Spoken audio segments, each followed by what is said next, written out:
this week's episode of Pick Up Sports Talk. I'm Brandon Schiffman. And I'm Spencer Stun. Football-heavy episode, but we're going to get to college basketball weekend picks at the end. For sure. But, Brandon, the Super Bowl is set. It's going to be the Philadelphia Eagles versus the Kansas City Chiefs. I went 0 for 2 on my picks at the beginning of the playoffs. You got the Chiefs, though, from the beginning of the playoffs. Yep, and one of the games was close, one wasn't. So we'll start at the close one. Chiefs beat the Bengals 23-20.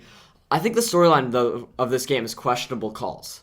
Especially when the game was kind of decided on a late hit by Osai, but I thought that wasn't a bad call. I mean, I just think throughout the stretch, there were quite a few calls that people in general were not happy with. Yeah. And I mean, at the end of the day, the Chiefs fans for a large portion of the game, I know, were unhappy, and Bengals fans were unhappy for a large portion of the day. It all kind of worked out the way it did with the calls. We don't really have any control of that as fans. But do you think there was a reffing problem in this game? I mean, I know that the NFL, I believe, released a statement or something along those lines.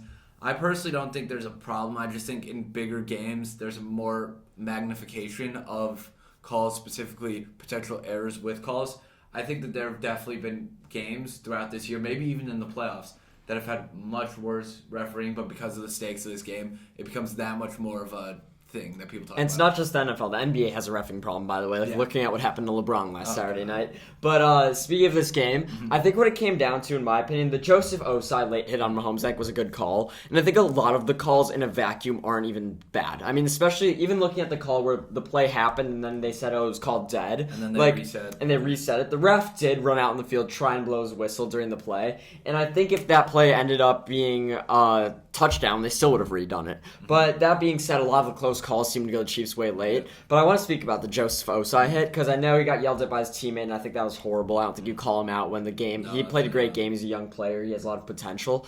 I really think that game should be more about Chris Jones on the Chiefs than Joseph Osai. Everyone's defining this game. That defensive player made a bad play. How about Chris Jones? Said he worked all offseason just to wait for this moment, which I can't imagine doing. Being so motivated for like a year, and then coming out and having 4 tackles, 2 sacks after no sacks in last year's playoffs. He is dominating.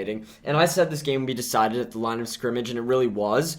And when you saw Bengals-Bills, the Bengals really dominated on both sides. And I think the reason the Chiefs were able to get this done on top of Mahomes playing mistakeless football was their defense pressuring Burrow, not letting them make as many big plays as they could. I thought Jamar Chase would have a much bigger game than he did, given the Bengals' history defending number 1 receivers, but I think that's what it came down to. It was much more the Chiefs' history, and I think it was more low scoring than I thought it would. But the Chiefs' offense did about what I said they would have to do. It's just their defense really stepped up. I really want to shout out one guy here. This is a guy that, in our Pick Up Sports Talk history, has never really gotten the credit, to be fair, most people would say he deserves.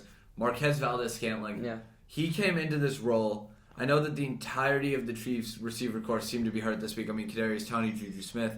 All went out, but Marquez Valdes-Scantling stepped up and had a career game in the biggest game of his career, I'd say. That's absolutely huge. But I also think that speaks to Patrick Mahomes as the quarterback. I mean, he made a guy who this offseason we said was a minor move look like a wide receiver 1, which was huge. And by the way, though, he didn't really have an option, as you said. And ever since Tyreek Hill left, it's been like they didn't get a replacement for Hill. They got 4 guys to replace him. And it was Juju, Mecole Hardman's been on the team, and MVS. And when the other 2 went down, MVS played the game that Tyreek Hill would have needed to play in his role. So he really stepped up there, but I think a lot of it is credit to Mahomes, as you said. Let's talk about the other game. Eagles blew out the Niners, 31-7. Is there, anything special? It's interesting. Jalen Hurts only had 120 yards passing, and honestly, they didn't look good. What it came down to was Brock Purdy's injury. That defined the game. It ruined the game. I owe the Eagles a ton of credit. They've had a great year. We've been speaking very highly of them for a reason. One of the best teams in the NFL. Probably some people would say the best team in the NFL, led by one of the MVP frontrunners in Jalen Hurts. Huge year for him as well. This was not a play. This wasn't even like a game. Like the minute Purdy went out. And I like Josh Johnson as much as the next guy. I really do. We all knew. Come on. We all knew that this was going to end as quickly as the story is that then Josh Johnson went out and Purdy was in. He made like 2 pass attempts for an average air yardage of 1.5 yards. Like he couldn't throw it all. So I'm not saying the Niners would have scored 30 points with Purdy. I don't think they even would have got 20. Everything that could have went wrong did well for them. And that's yes, and the running game of the Eagles seemed to be going pretty well, but it's just they had field position over and over. The Niners didn't stand a chance, but even with Purdy healthy, I think the Eagles win this game. But it's interesting to note. I think the Eagles have had the easiest path to a Super Bowl in the playoffs ever. I mean, except for back in the day when you had to win one game. The Giants and the Niners without Purdy, it's crazy.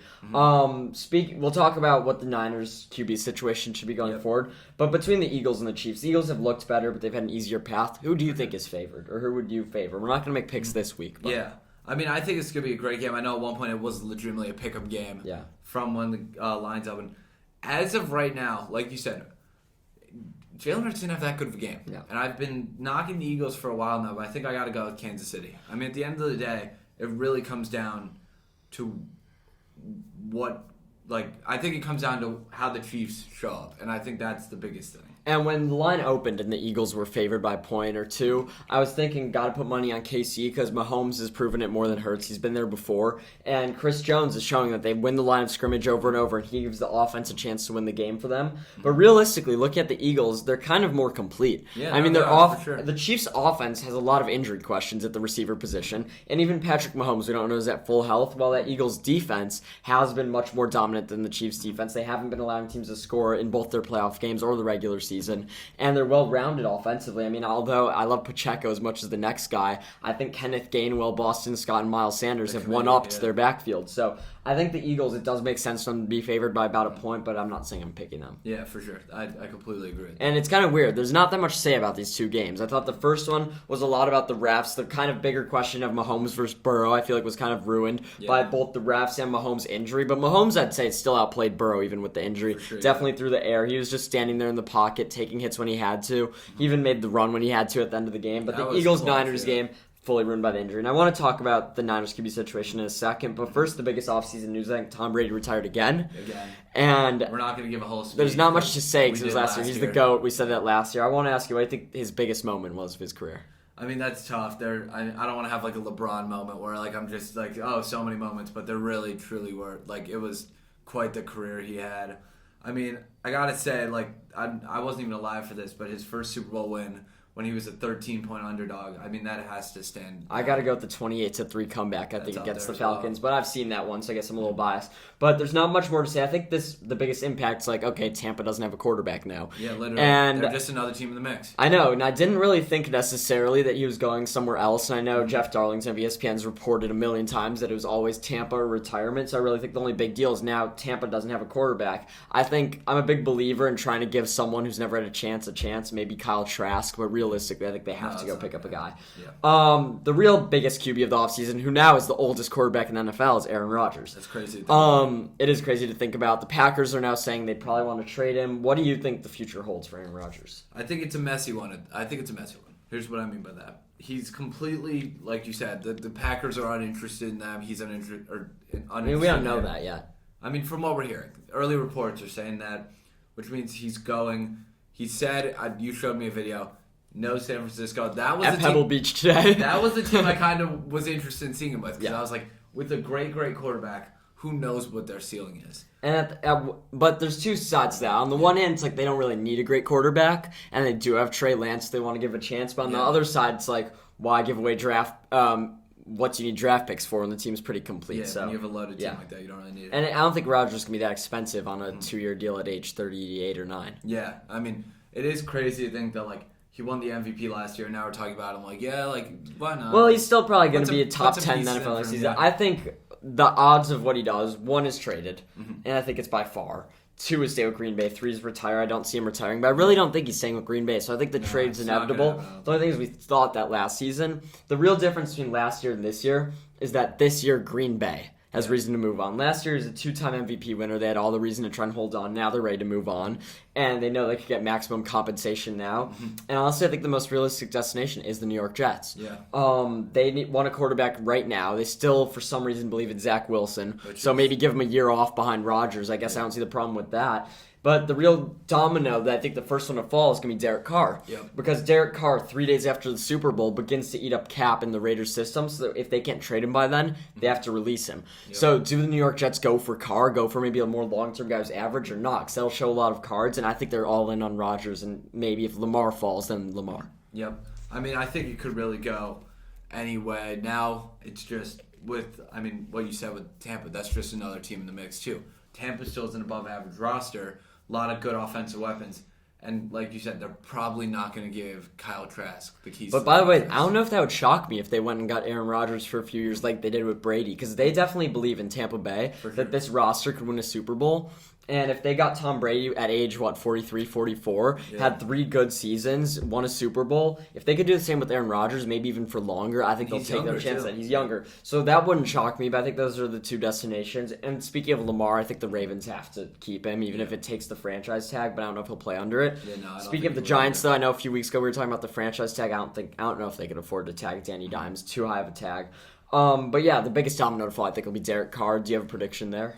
I mean, I think it could really go any which way. Like, I would have said New York a few weeks ago, but now with all this Aaron Rodgers stuff, I think he's going to be the guy going to New York. So, honestly, I wouldn't be shocked if Derek Carr goes to Tampa Bay. I really would. I could see that. I think, realistically for him, he could go back into the Indianapolis trap, which, by the way, I think Indianapolis is the least desirable quarterback opening right now of all of them. I'd rather go to the Commanders, who have a good defense, and Titans, who have a better run game. So I think the Commanders and Titans maybe are 2 good options for him. But there's really a 13-team quarterback carousel, and it's going to be interesting to see how the slots fill. We'll obviously talk much more about the offseason when we get there, also Atlanta. But last team, the 49ers. Yep. So Brock Purdy's going to be out 6 to 9 months. They said they're definitely not keeping Jimmy G, who I could see in Tampa. I could also see him in the Raiders system. I could also kind of see Ryan Tannehill in Tampa, believe it or not. I don't see any reason. I don't think Tannehill's a top 13 free agent, and there's 13 openings. I wouldn't take him. I just think anything could happen in the NFL offseasons. That's true. And by the way, when we're looking at the Raiders, people are saying Jimmy G's a fit because he's moving on from San Francisco. I don't think going to a lesser version of Derek Carr helps. I think the Raiders, the best solution is going to be getting one in the draft, maybe trading up with the Bears, or possibly if they could do some sort of trade where they give Derek Carr, maybe get someone young. I was thinking Tua a while ago. Maybe they give Derek Carr in a second rounder for Tua, but I don't think the Dolphins would do that, especially when if they hold out long enough, Derek Carr might be released. So that's going to be interesting, but it sounds like the Dolphins stick with Tua. But Niners, what would you do? I mean, here's the thing now. Purdy's probably going to miss the majority of the offseason, which means I think you have to start the season with Trey Lance, or at least move forward with him as your QB1, which is unfortunate because Brock Purdy had a great season up until the moment he got hurt. Yeah. And Trey Lance, I mean, I heard someone say the other day, he's the most unproven quarterback in the NFL. I think about how many guys. Love. I mean, I think they're just about time. Yeah. Like, what have we seen from Trey Lance? And the thing is, Trey Lance has more potential, probably. Yeah, for sure. Yeah. I mean, I think realistically speaking, they took him over Justin Fields, and now we're seeing Justin Fields bloom. What's to say Trey Lance won't bloom into that talent? Oh, yeah, for sure. It was going to be. And I think the Eagles game was the deciding game. Yeah. I think if Purdy loses that game and looks bad, it's Lance's job. I think if he wins that game, stays healthy, even if he loses in the Super Bowl, it's his. With him injured, they have to start Lance, but I think even when he comes... Here's what I would do. Because I said a few months ago, if Purdy takes them this far, you have to go with him. You have to ride the hot streak. But realistically, Purdy's not going anywhere. Mm-hmm. And they definitely know what he has. I think he's kind of like a Mac Jones. He's already at his ceiling. And they also don't know what Trey Lance has. Well, you know what you have with Purdy. I think even, let's say they won this game 20-13, and they lost to the Chiefs in the Super Bowl. Yes, I would still think maybe you go with Lance. Because, listen... Because you don't know what you're getting. Mm-hmm. Keep Purdy on the bench, and if Lance isn't what you thought, put Purdy back in. Because although I don't think you can reasonably bench a Super Bowl winning quarterback. I get your logic, but I just think I think if they won the Super Bowl, you can't do that. And I think what you look for there, if you're going with Purdy, if he takes you to the Super Bowl, maybe trade Lance. I think he still has second round pick value, especially when you're looking at a team like the Raiders. Mm-hmm. No doubt, if I'm a Raiders fan, I maybe give away that. But what I would do is I think Purdy's good. You know Purdy's good enough to get you to the NFC Championship with this team. Mm-hmm. But Lance could make you a Super Bowl, the best team in the NFC, over the Eagles. I mean, so we haven't seen anything. I don't see why not. Put in Lance, even if it's a 4-week trial run, to see what he's got. If he goes out and plays like Justin Fields, you keep him in. And if not, you know you have him Purdy. You're saying the bar is high. You need to play better than Brock Purdy did. But if he does it, you could stay with him. So I think that's what they'll do next year. And with the injury timetable, it does make a lot of sense. But something to note about the Niners. Mm-hmm. They're not going to be like this for an infinite amount of time where you could throw any quarterback in there. They've been like that for 3 years, so we just assume it's like that forever. Mm-hmm. There's going to come to be a point, and I know I trust Shanahan's offensive play calling. There's going to come to be a point where the defense maybe isn't the best defense in the NFL. Maybe Brandon Ayuk wants out because he wants money, because I could see that happening. Deebo Samuel almost left last season. George Kittle's always hurt. There's going to come a point where it's not just going to be throw in a top 20 quarterback and you'll make it to the NFC Championship every year. And Trey Lance gives them that possibility of having a difference maker and being able not to have to rely on having the best team outside of the quarterback position. Yeah, I completely understand. That makes sense. I think it's going to be an interesting offseason for them, just no matter what. Oh, yeah, I'm super excited for the quarterback carousel and how the draft ties in, obviously, the Bears pick. One more NFL thing. A coach was traded, Sean Payton, to the Denver Broncos it's a weird headline, I feel. For a first and a second, and he was traded for Sean Payton a third. First, do you think it was an overpay for a coach? I mean, I think that, a little bit, but the Broncos were desperate, and they already had kind of given up all draft capital that they've had. How many first-round picks did they give up for us, do you know? Was it four? Three? Four. Sorry. They are not bought into the draft capital. What they're bought into is the vision that they are a contender with the right coach now. So in my head, I think the Broncos think they're right. Do we think they're right? Because I know I don't. So I'll tell you this. He's a good coach. At first, I thought that's an overpay. And I think the first round pick wouldn't be much. Maybe moving up from 3 to 2 is a little too much. But I don't think it's something like, wow, horrible trade. I'd maybe give him a C on the move. Here's what I want to say, because the next question is about expectations. I can answer this.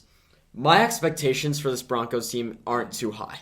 Because I don't think Russell Wilson's going to turn around like that. Because when we saw he wasn't great for 2 years in Seattle, even though he was hurt for one of them. But he wasn't great. Let's be real.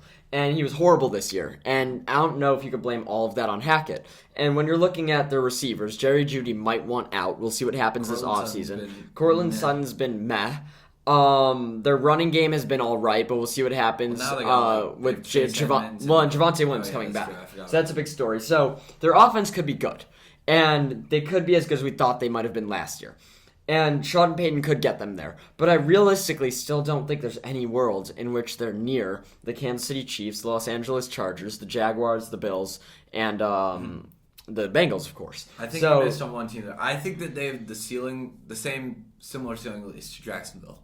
I think if Russell Wilson even turns it around to become 75% of what he was, the defense that Denver has could potentially put them in a position. But realistically, their ceiling, Denver's ceiling, is maybe 85% of the Chargers, and 75% of the Chiefs. But I don't think their offense is going to be miraculously healed by a coach who, by the way, has only been in one system, or he's only been in one team, and he's taken a year off. I fully trust Sean Payton still. I don't think the year off. No, I fully trust Sean Payton still. I'm not going to make some headline out of that, but I don't necessarily think that he can elevate that bad of an offense to miraculously being that far above average. I think they can be average, but looking at Jacksonville, I'm taking T-Law, who's still getting better with Doug Peterson, all day over Russell Wilson and Sean Payton. Their defense could maybe win them some games. Maybe they could stay low scoring this year, but maybe an extra touchdown gets them those close games. But as I said, this doesn't make them a Super Bowl contender, and I don't think they're near that. And even with a fully developed Russell Wilson, back to how he played 4 years ago, I don't know what's happening. So it's not a bad move. My expectations are just still low for the Denver Broncos team. Yeah, I completely agree with you here. Let's move on to some college basketball. Yeah. I know you've been itching to talk about it. I'll let you get into your team here for the first So, we're going to just pick Saturday's games. I guess there wasn't that much to get to in the world of sports this week. We'll get to some NBA when the All-Star game nears. Yep. And I guess there's the Pro Bowls this Sunday, so no NFL games to predict. But I think the headliners got to be Purdue at my Indiana Hoosiers. The number one team, tough road environment against an Indiana team that's on fire. They had won 4 in a row. They lost to Maryland in a close game this Tuesday, which was a shame. But as I said last week, I think Trace Jackson Davis is playing like he might be the best player in the country. And the only player who's definitely playing better than him is Zach Edey. And it's really close. And I was saying their stats are similar. The reason Edey's the guy is because they're ranked 1 and Indiana's 21. But I think it's also the 6 loss difference between the two teams. I mean, that's why I said one's ranked 1, one's ranked 21. The reason that's happening is because of the losses. Yeah. And I think that obviously everyone knows home environments make a huge deal in college basketball, and you'll see that consistent in my picks here. And I think the spread for this game should be about 2 points maybe. I don't know who's going to be favored. But I think Indiana wins this game. I think Purdue is a great team. I think they hand them their second loss because playing on the road is tough. And I think TJD stands up to Edey. Now, this game is such a defining game for the Indiana Hoosiers season because if they lose, they're back to mediocre Big Ten team, 7 seed. We'll see what happens. But if they win, that kind of counteracts their loss against Maryland, catapults them maybe top 15, and then there's a real battle in the Big Ten for power. I think Purdue's the better team. I think at Purdue blows them out. But I think at Indiana, the Hoosiers take this game. But it's going to be interesting to see that Edey versus TJD matchup. Mm-hmm. So, honestly, at first I was thinking, Purdue, absolute wagon, I'll tell them. but I did some more research on this. Purdue's had some very, very close games against Big Ten opponents. Here's what I noticed here. Saturday, December 10th, beat Nebraska in double overtime. That was a while ago, though. Just hear me out here. Lost to Rutgers on January 2nd. That's their only loss of the year. Beat Ohio State by 2 points. They beat Penn State pretty handily. And they beat Michigan State by 1 point. Mm-hmm. And then they beat Maryland by 3 and Michigan by 5. In the past, however many months that is, these have been some close games. They have not been their full selves against Big Ten competition, much less on the road. With that being said, you have to tail the best player in the country. Yeah. That's my philosophy on that. And what I want to say, though, is, by the way, I think this game comes down to, and by the way, I don't know what Purdue's games have been decided by, assuming Edey and TJD both play up to their level, which obviously that would be the number one decider. I think this game's a lot in the hands of Indiana's freshman point guard, Jalen Hood-Schifino. He's been great. He's been Indiana's second highest scorer this season. But realistically, in the games they lose, it's when he plays poorly. Their loss against Rutgers, he was out wholly. Yeah. And this Tuesday against Maryland, he shot 1 for 14. Yeah, meanwhile, against Ohio State, he put up, I think, 12, 15 maybe in the first half. Yeah. So if he shoots the ball well, I think Indiana wins. I think the home crowd gets them rolling. Let's get to the Big 12, best conference in college basketball. Kansas at Iowa State. Who are you taking? I think this could be a very, very good game. I'm going to have to go with the Kansas Jayhawks here. I mean, I know that they lost 3 games, but they counteracted those 3 losses with 2 wins back-to-back versus Kentucky and Kansas State. Both those wins, I think, are pretty impactful for them. As much as I've liked what Iowa State's had, I like Caleb Grill a lot. I like how he talks. I like that he's a good shooter. I think Jalen Wilson, who's been one of the best players in the country, will lead the Jayhawks to a big win here. And Kansas really impressed me in that game against Kentucky. Kentucky's not good by any means, but showed they could really get the job done on the road. Sure. And in this road environment, it made me want to pick Kansas. However, Iowa State, although they lost to Texas Tech, they blew a big lead. And I think at home, you don't blow leads like that. As you said, Caleb Grill's a great three-point shooter. If he shoots the ball like I thought he would, then it gives it to him. But Iowa State's been really shaky lately, especially I think last Saturday they lost to Mizzou. So I think Iowa State, though, takes a game the home court. But if any team is going to go win decisively on the road, it's going to be Kansas. They're on fire. Yeah, for sure. Next game we're going to stay in the Big 12. Texas versus Kansas State. Do you want me to start it or do you want me to start? I got it. So I watched Texas Baylor like through and through here. That was a really good game, fun to watch. My one note on that game.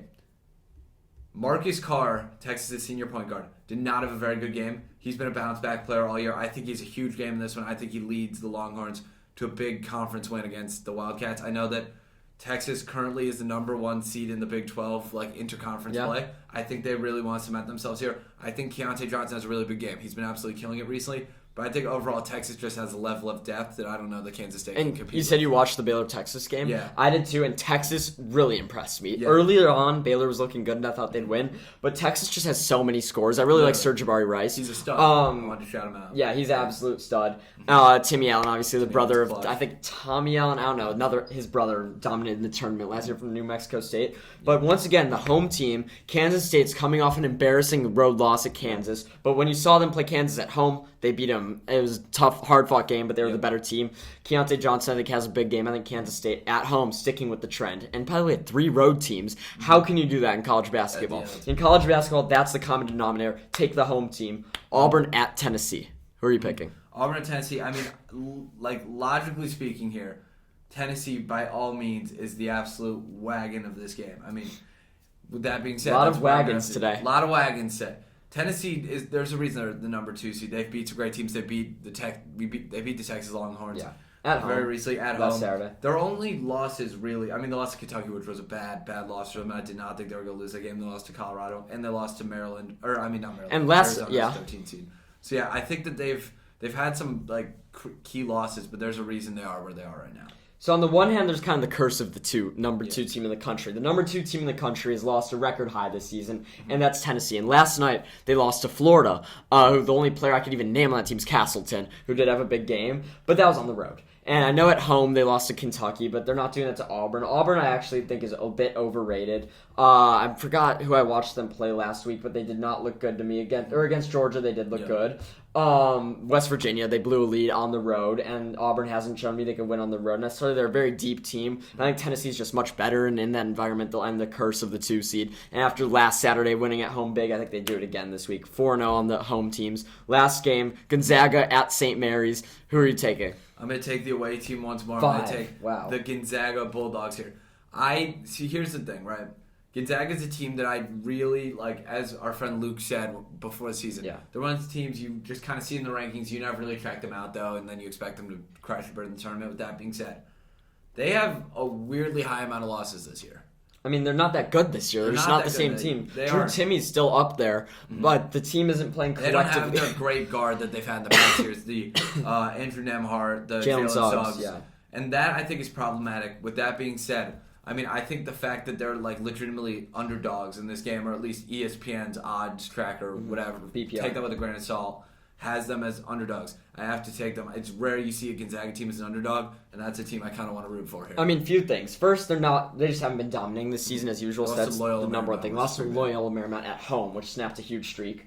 But here's what I want to say. The one team in the West Coast Conference that gives them a challenge every year, San Francisco gives them a lot of challenges, though, is St. Mary's. And St. Mary's last year, I watched them absolutely dominate my Indiana Hoosiers in the first round of the tournament.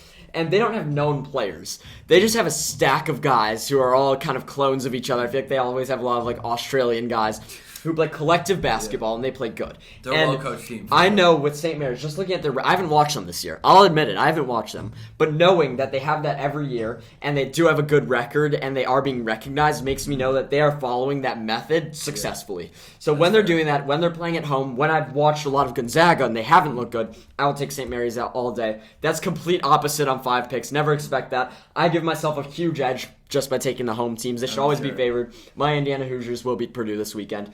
Thank you guys all for listening in. Next week, Super Bowl picks, more NFL offseason stuff, maybe something about the Pro Bowl, I guess, and probably NBA All-Star preview.